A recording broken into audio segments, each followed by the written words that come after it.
Hey guys, what's up? It's Nicole. Welcome back to my channel.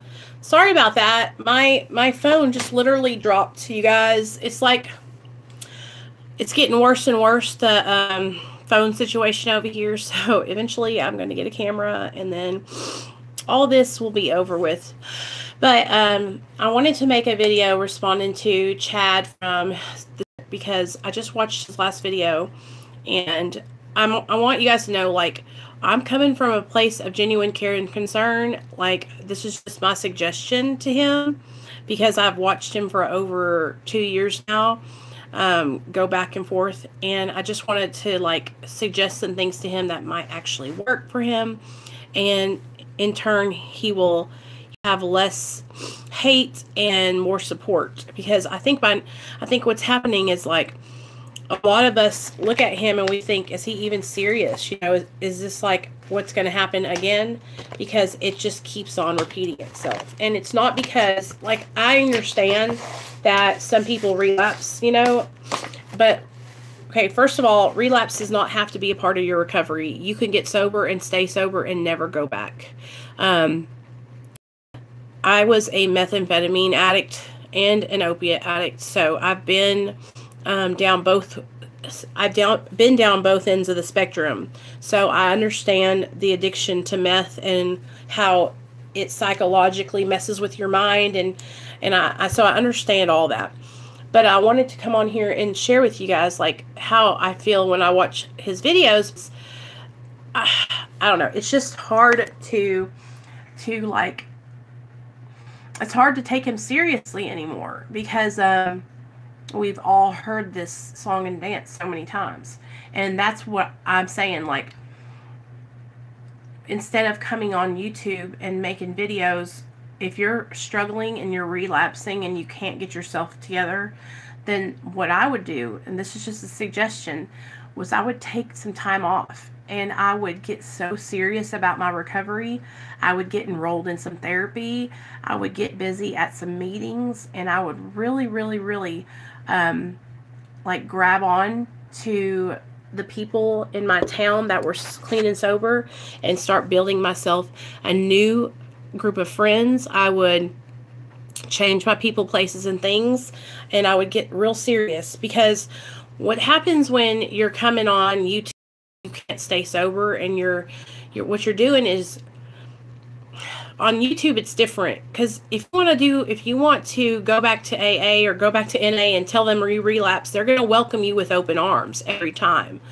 But here on the internet, it's a lot different, and you've got people that are watching you that are just waiting for you to fail. So what I would do if I was Chad is I would get off YouTube and I would get fucking serious about my recovery. And I'm serious. Like, I would get involved in some therapy. I would start going to some meetings. I would try all the different meetings I could, you guys, because it's just so important, y'all, because this back and forth is not healthy for anybody. You know, it can be harmful to you and other people that are watching you, because we have to also be really mindful. Having a platform that we do and sharing about recovery, we have to be mindful of the things we're putting out on the internet, you know, and because whether you like it or not, when you have a channel and you start gaining subscribers and stuff, people look up to you. And I know that you can't help that, but it happens. And so as somebody with a platform with 12,000 subscribers and you're relapsing on methamphetamine, I mean, I respect you for being honest, but it's like, it's almost like a production. You've got to come on and you've got to, like, talk about nothing for like 20 minutes, and then you finally admit that you've relapsed, which we all already knew, and then you have to take the drugs and do all this. It's like, just stop the bullshit. Just get serious. Just get your life back, because all this production for us over on the other end watching your videos, it's not helping you at all. It's going to end up hurting you. And I'm seeing this, like, trend with recovery YouTubers where it's almost like relapse and drug testing and all these things are like entertainment. Well, it's not entertainment, you guys. This is life and death. If you want to go out and relapse and die, like, that's your prerogative, but that's not what I'm trying to do over here. I'm trying to live. And so when I see people like almost making addiction recovery like an entertainment, it's not that, you guys. This is serious. You could die. You could lose everything. You could hurt someone else in the process. So instead of like putting on a big production and whoop-de-woo-woo and dragging it out, just get honest. Just get honest and now get to work. I don't want to, like, I'm just trying to be straight up with you, Chad. Like, you need to get honest, start working a program, get yourself a sponsor, get serious, and Mommy, that way you can recover, man. My favorite so kindly kid. I know, because you're going to continue to struggle until you get serious and start working some kind of program of recovery. Hey, Avalon. Buddy, come on. It's just unfortunate because you don't have to keep going through this, man. But I almost feel like it's like self-sabotage with you. You keep going, you keep doing it. And it's like now you're on Suboxone, so you can't get high on opiates. So now you're relapsing on meth. I mean, it's typical. I've seen it done so many times. That's why I'm just like, you know, you got to learn some new coping skills. And what have you done differently, Chad? Have you done anything differently to stop using drugs? Have you gone to meetings? Have you gotten involved in some therapy? I mean, what is wrong with my phone? There's all kinds of different things that you can do to help. Well, I mean, yeah, they don't work for methamphetamine, Brandon. And that's what he relapsed on, was methamphetamine. And that's what I'm saying. Like, you've got to get some kind of program in place when you're on medically assisted treatment, or else you're just taking another drug. You know what I'm saying? And so if you don't have a program in place and you're not actively working on bettering your life and becoming a better person and doing the next right thing and being honest, open-minded, and willing, then you're going to continue to fucking fail. You're going to continue to relapse, and you're going to continue to keep doing what you're doing. Suboxone is not meant to cure addiction. It's not even meant to cure opiate addiction. It's not meant to cure, especially not methamphetamine. It has nothing to do with that. So if you're relapsing on methamphetamine, what that shows me is that you are still wanting to get high. So what you're doing is you're taking Suboxone and you can't get high on opiates, so you're relapsing on something else. So all that is you still want to use. And if that's the case, then that's fine. That's your prerogative. But whenever you have a channel that's built around you and your recovery, and you go MIA for like a year, and then everybody's wondering where you're at, and then you come back on and make this big production about relapsing, when it's like we already know. Just get serious now. You know, like, let's leave out the song and dance. Let's quit with the bullshit, and let's get honest, and let's get serious about our recovery now. Because I don't know about you guys, but if I keep going back out, I'm going to die. Okay? If I keep relapsing like that, I would die. Like, I know that's the only place you're going to go. Here's the 3 places that you go if you're in active addiction: jails, institutions, and death. And it only keeps getting worse. The disease of addiction is a progressive illness. It gets worse, never better. So if going back and forth is what you want to do, I mean, that's just what it is. But we can't make you change, and we can't give you the willingness and the want to. And I'm just trying to save Chad from Csquard a little bit of, you know, I feel like if he would get off the internet, really get serious about his recovery, and just start like working his ass off in therapy and going to some meetings and all those things, that he could probably come back in 6 months and he could be like, you guys, I'm getting it now. And it would be admirable. And I would be like, yo, man, that's what's up. Good job. But I almost feel embarrassed and bad for him, because it's like just this back and forth, and it seems so fake. It seems so ungenuine, you know what I mean? Disingenuous. And like, recovery isn't something that you sell, you guys. It's not like, oh, let me make a video to entertain you guys. Like, it's like serious. It's serious for all of us. And if it's not serious for you, then, I don't know what's that all about. But like, it's really fucking serious for me. I don't want to lose everything I've worked so hard for. I don't want to lose, I'm in my zone. I don't want to lose my life, you guys. I don't want to lose my son. I don't want to lose my job. I don't want to lose, but most of all, I don't want to lose myself. Like, I'm finally starting to feel good about me. I'm finally starting to have a little bit of self-confidence. I'm finally starting to be happy with me, and I want my people over here, my viewers, the people who watch my channel, I want you guys to keep your eyes wide open. Because there's all kinds of people around that are trying to profit and manipulate and do all kinds of things around their addiction and recovery. And that will never work out, because recovery is about honesty, open-mindedness, and willingness. And if you're not honest with yourself, then you can't be honest with no one else. So if you're struggling and you're not being honest, just knock it off. Yeah, exactly, Brandon. If you want to make your life better, then you are going to change. If you want to get high, you are going to get high. I used to think that like my addiction was taking me over and I was relapsing because I couldn't help it. I was relapsing because I wanted to get high still. I still had reservations. I still thought in my mind about drugs all the time. I don't do that shit. I don't think about that shit anymore.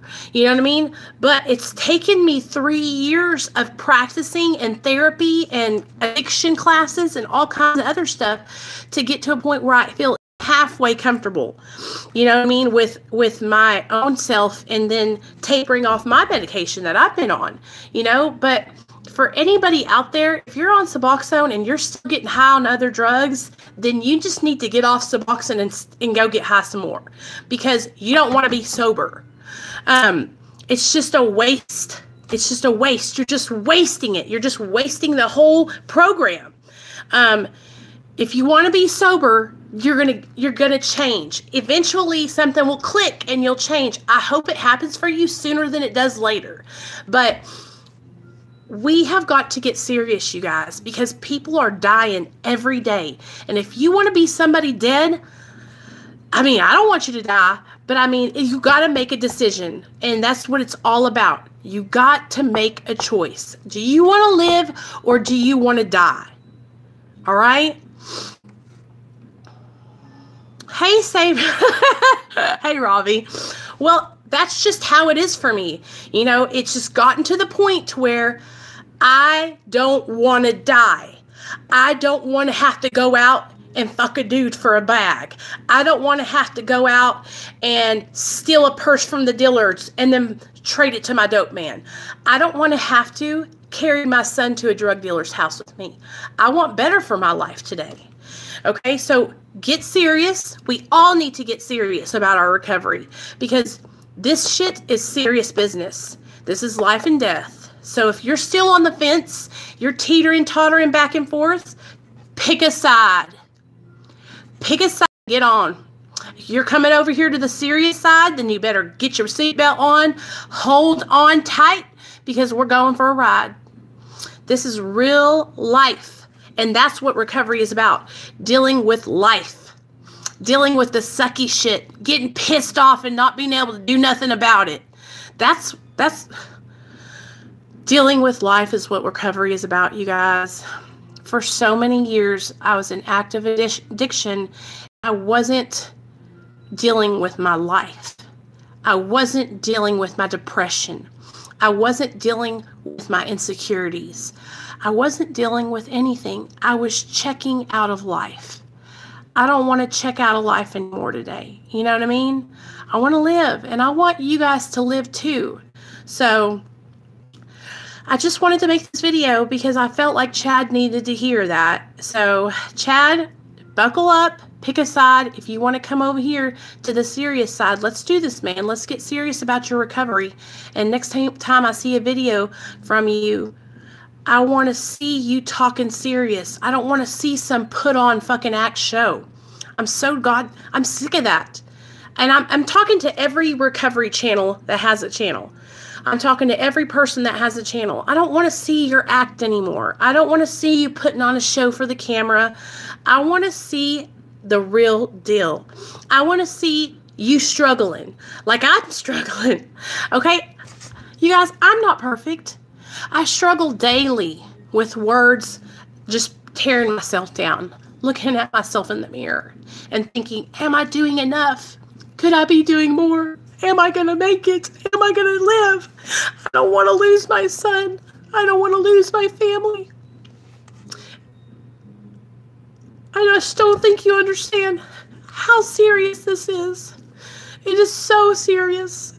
If I go out and I relapse tomorrow, my life is over. I will have nothing. So for me, I've got blinders on. I've got blinders on. The only thing I can see is what's in front of me, and that is recovery, and that is the truth. You know, I don't know how to do it any other way, you guys, but to tell people the truth. And this is so damn serious. If you're still in your 17 to 21-year-old partying stage and you're not ready to get sober, I'm just here to tell you that I hope you make it. I hope you don't die, because it is no fucking joke out there. And it will only get worse. It'll only get worse. It never gets better. You know, I was just like all of you guys 15 years ago. I was just like all of you guys. I said I would never shoot up. I said I would never do things with men for money. I said I would never steal. I said all those things. And everything I said I wouldn't do, I ended up doing for drugs. So if you're saying, I'll never do that, and you're still in active addiction, you haven't yet. And if you continue to go forward in your active addiction, you'll be telling the same stories I am in 10 years. So, sorry, my nose is running. When I get all upset, my nose starts running. I got bad sinuses. I got bad sinuses from snorting meth. And so this whole side of my nose is caved in. If you guys haven't noticed that, you can really see it when I go like this. Oh, it's this side right there. So, I love you guys, okay? And I just want y'all to know that, you know, I know it's not the most professional. I know that I don't have, you know, a big production of my family and all kinds of hoo-haws, who's and there's over here. But I'm serious. I'm serious about not dying. And that's what it's about over here on my channel. All I'm doing is sharing with you guys what works for me. For my girls and guys that are on medically assisted treatment, if you're on medically assisted treatment and that's all you're doing, I'm calling you out. You need to get involved in some kind of therapy, and you need to go and get in a program. I don't care if it's 12 steps. I don't care if it's Celebrate Recovery. I don't care if it's Refuge Recovery. I don't care if it's Smart Recovery. But if you're on medically assisted and that's all you're doing, and you're not doing anything else for your recovery, I'm calling you out. You need to do something else for your recovery. That medication is not a cure-all. Okay? It took me a second to realize that when I first got on the medication, but I'm telling you guys, the best thing I could have ever done was get therapy and a sponsor, and it's helped me so much. If I hadn't have done that, I don't know what I probably would have relapsed on something else a long time ago. But I got that extra support because Suboxone didn't take away my addiction. It didn't make me not want to shoot meth. Okay? So I love you guys. My phone, I don't know what it's doing. It's screwing up. But I'm going to go charge my phone, and then we're going to be back here at 6 o'clock, 6 p.m. It's 3:30 here right now. So 2.5 hours, and I'm going to start where I left off on my story time. We're starting